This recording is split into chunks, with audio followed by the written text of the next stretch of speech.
Book 101 is all about the books that are read for the last 40 years. And today I have my special guest.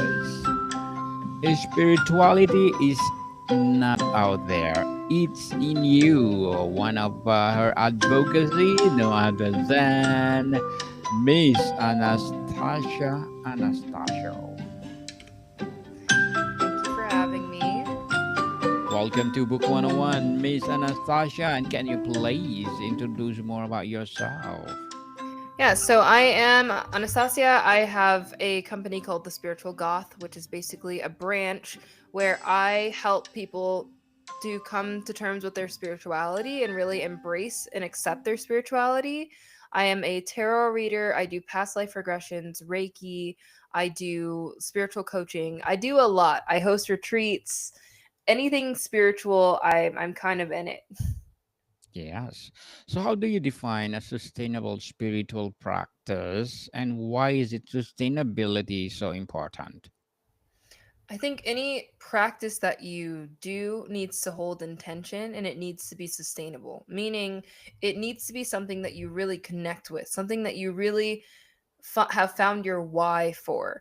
If you're trying to build any practice and you want it to be long lasting, you need to have a really strong connection to it. That's the only way to build sustainability.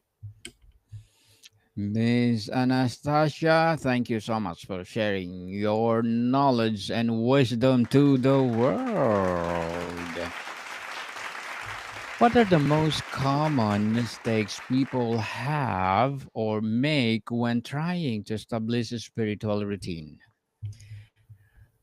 A lot of the times, people will put rituals on their list that do not connect with them. So, meditation is not for everyone. But when you think of a spiritual practice, everyone immediately thinks of meditation.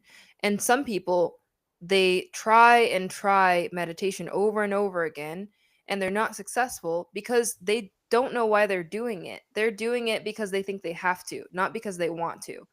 So, failure kind of happens when you're doing things out of feeling like you need to do it and you have not connected a strong why to it. I think also we tend to not be successful when we put too many spiritual rituals or too many spiritual practices on our plate and we're not being intentional about them. Interesting, Miss Anastasia. And how can someone identify which spiritual practices are truly right for them? I think you have to first see what your core values are. So my core values are stillness, honesty, truth. So my practices are tied to those core values. I like to journal. I like to meditate, but that's because meditation brings me quiet. It lets me to assess what's happening in my mind and it lets me to just kind of relax because a lot of the days we are in nervous system overload and meditation allows me the time to just be. So you have to find those things that really connect with who you are as a person and what your core values are. How do you maintain a spiritual practice during a busy or stressful seasons of life? Yes. So I, in my practice, consider this concept sacred rituals. Sacred rituals are the three things that you do every single day to show up for yourself, whether big or small.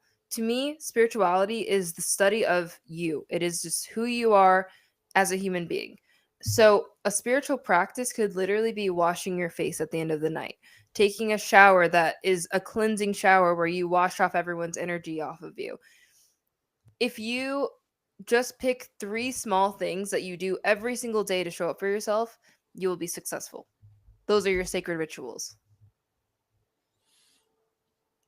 What advice would you give to someone who feels stuck or disconnected in their spiritual journey? I would say you have to figure out what means a lot to you. If you're feeling stuck, you probably haven't found those things that mean a lot to you. And like I keep saying, because it's really important, I think intention is the magic behind everything. If you have strong intention behind the things that you want to accomplish, you will not be stuck. So I recommend to my clients, okay, if you want to meditate every day, if you want to journal every day, write down why you want to journal every day. Write down why you want to meditate every day. Every single day, look at your why. Look at your why, connect to your why, and then you will be compelled to do whatever activity you are wanting to do. The stagnancy, the stuckness, it really comes from not having your why right in front of you. Miss Anastasia, how could or how can doubt or skepticism be integrated into a healthy spiritual practice? Hmm. How Do you mind rephrasing that? Yes, how can doubt or skepticism be integrated into a healthy spiritual practice? Okay. I think that a healthy spiritual practice will hopefully not include doubt. Like you have to override your doubt every single day. And the only way to override your doubt or your skepticism is to show up. So as long as you're showing up, then you won't have doubt. I think doubt will cause you to not show up, meaning you're not actually completing your spiritual routines and practices. So you have to be very intentional about removing the doubt in order to accomplish whatever it is you want to accomplish. Definitely. And let's talk about the daily practices rituals. What small daily habits can have the biggest impact on spiritual growth? Yeah. As soon as you wake up in the morning, put your phone away. Don't look at your phone. Drink some water. Ground yourself with water. I think that's a great way to start your day. Very, very amazing practice to start off nourishing yourself and nourishing your body before you nourish your mind. After that, I definitely recommend having just like a nourishing meal. That's a really great like beginning practice. But if you're like me and you don't eat breakfast, then it's good to just like sit in your own energy before you even again grab your phone and check the news. It's great to just have a quiet morning. This is something that everyone can do. Even if that's just 10 minutes between you and your phone. Take those 10 minutes between you and your phone. I Hmm, don't recommend meditation to everyone because I think people can find that to be daunting, but I do recommend people to sit with your body every day just for a few minutes. What am I feeling in my body? Do I feel that there's any heaviness in my chest, in my stomach, in my head? Just a quick little body scan is really great to connect with yourself. definitely. And how do you balance structures and spontaneously in a spiritual practice? I think my three sacred rituals is the best way to do that. And that's why it's so limited. The three things that you have to do every day, everything outside of that is bonus. That way you're not setting yourself up for failure. I don't like using the word failure, but that way you're not setting yourself up to feel like you did not do a good job in your day. Miss Anastasia, what role do physical practice like breath work, movement, or nature play in sustaining spirituality? Yeah, I think those are things that could really connect with people. And like I said, I think everyone would benefit from breath work, but some people might not benefit from breath work.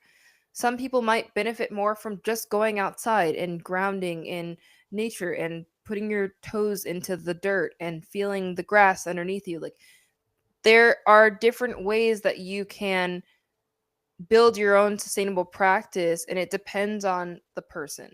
I can definitely say everyone should go do breath work, everyone should go do meditation, everyone should go do these practices, yoga, all of that, but it's not for everyone. And I think that's what I try to harp on. Let's talk about the mindset and motivation. How can someone cultivate discipline in their practice without feeling like a chore? Yes, I think the biggest way for someone to cultivate discipline is to I'm sorry, I sound like a broken record here, but you really need to figure out why you want to do the things that you are doing. That is a complete mindset thing. Whenever we are doing our routines, our practices, it should feel like a reward. The only way for it to feel like a reward is for us to make it a reward. I woke up today, I drank water, so now I get to nourish my body and eat a healthy meal, right? Everything is mental. You have to do the mental gymnastics to figure out why you're doing what you're doing. And that is the way to build discipline. Discipline indeed, people. We need to have a discipline to be successful in everything. What's the difference between spiritual bypassing and authentic spiritual growth? Spiritual bypassing is when you are being very toxically positive, when you're just like, everything's going to work out. Everything is working in my favor, but you're not actually putting in the work. Actual spiritual growth is work. You're putting in a lot of work and you're starting to see the benefits. So, spiritual bypassing occurs when you are just blindly believing in good faith. But you can't have good faith without the action. That's when things actually start to move in our favor. Definitely. And how do you navigate the tension between spiritual aspirations and human imperfections? I think being spiritual is being human. So there is almost nothing to really navigate. It's like they come hand in hand. You're going to have mishaps, you're going to fall sometimes, but it's you just have to always recognize that every fall leads to growth. It's not going backwards, we're still moving forwards, we just fell. Definitely. And how important is community in sustaining spiritual practice, and how can someone find or build one? It's definitely extremely important. Actually, I just created this challenge called Reset 60, and it is like 75 hard, but the spiritual version. And I think the only way that I will even be successful in this challenge is if I get a community of people to do it with me. So I think it's very important to have other people who you can talk with and connect with and who share your struggles, just someone to make you not feel like you're doing it alone. Yes. And Ms. Anastasia, as a building a sustainable spiritual practice, what are your short term and long term goals? I think my short term goals are for me to just stick to my routines every day, like stick to my whys, build an intentional, sustainable spiritual practice. I have one, but there are some times where I was just in Peru for a month and now I'm back and I'm trying to get back into it. So I'm just trying to get back into routine. Long term, I'd love to just spread more of the word on how to build sustainable practices, such as practices that are really good for your mind, body, and soul. That's what's really important to me. Good luck to your goals and looking forward for more success, Miss Anastasia. And would be your piece of advice or piece of advice for those people out there who want to have this spiritual practice in their daily life? Yes, so my biggest advice would be write down all the things that you value. Write down your ideal day and then write down the things in your ideal day that connect to your core values. And after that, you can build a spiritual, sacred ritual routine of three things that you do every single day to show up for yourself no matter what. Just make it very intentional and really connect to why you do it every single day. Why you do it for sure. And thank you for that advice. And can you please recommend a book or books that influence your journey? Yes, so I have three. My coaching clients, they read these books in my program. The first one is The Untethered Soul by Michael Singer. He really teaches you that you are not the voice in your head, you are experiencing the voice in your head. This helps you to really process your emotions and just live life from a soul perspective, which I think is really helpful.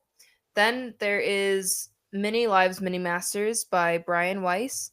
That book was very pivotal for me. That book taught me that there's so much more to life than this current reality, because he talks about past life therapy and how it helps you, and how there's a lot from our past lives that we need to heal from that are affecting us in this lifetime today. I read that book and then I read all of his books in the same week. They're so good. The third book is Feeling Good by David Burns. This is a psychology based book, but it helps you to clear any negative self talk, cognitive distortions that you have, which is actually going to be the best help for you if you're trying to build a sustainable practice. Thank you for that recommendation, Miss Anastasia or Anastasia. How can someone measure progress in the intangible journey like spirituality? I think you just have to really take count of where you are today from a week ago. Look at how your thinking has shifted. Look at how you're showing up for yourself. Just appreciate the big wins. Don't let yourself focus on the negatives. That's the only way. Focus on all of the major wins that you are having in your life. Yes, celebrate. Celebrate those wins, people. And how does a spiritual practice naturally evolve over years or decades? I think, as I've mentioned, spirituality is you. You are going to evolve over time. What means a lot to me now might not mean a lot to me 10 years from now. As I start to shift and evolve, I need to constantly figure out if my spiritual tools, spiritual practices, sacred rituals are still in alignment with who I have become. So the only way to know this is to be in constant self-reflection. And how does spiritual practice naturally evolve over years or decades? I think it evolves as you evolve. As you evolve, then you start to change and your values and your whys start to shift, and then you begin to change your value, you change your practices. How can a digital space support a sustainable spiritual life, Miss Anastasia? Do you mean like community, a Yes. digital community? Community, yes. I think having other people to share insights with, to share struggles with, to see that you're not alone is a huge factor in success. Miss Anastasia, before we wrap up our discussion for today, I'm inviting you to please do listen to my other podcast, people. My other podcast, because my abstract essay is already in fifth season, abstract poetry in second season, and my book 101 review in fifth season too, comedy 101 in second season, and my food 101 in fifth season as well, geography 101 in fourth season, and my baby podcast Law 101 and Mental Health 101, Love Letters in fourth season, and Movie 101 Review and Music 101 in its fourth season, and Science 101 and Sex 101 in its fourth season. Please listen to them wherever you listen your podcast. Miss Anastasia, what's one simple step listeners or viewers can take today to begin or renew their spiritual practice? I think that they should write a letter to themselves about what means a lot to them and start from there. Just really connect with themselves. Connect and connect and connect. Miss Anastasia or Anastasia Anastasio, thank you so much for sharing your knowledge and wisdom to the world. So, can you please invite our listeners to support your business, your advocacy, or any projects that you're doing right now? Yes, so I have a website, thespiritualgoth.com, if you'd like to book a reading. I also am the Spiritual Goth on Instagram, TikTok, and everything. I do have a movement right now called Reset 60. It's a challenge where there's mind, body, soul daily checklist that you can do for 60 days to build a spiritual practice and routine. If you go on Instagram, you can find me there. And I also have a podcast, Spiritually Human. Yes, people, let's support Miss Anastacia Anastasio because if you support her, for sure, more and more empowering podcasts to come for the episode itself, more and more empowering advocacy, and more for more sure, more and more spiritual awakening to come. So, Miss Anastacia, thank you so much for your time. Thank you. Appreciate it. More to come, people. See you soon.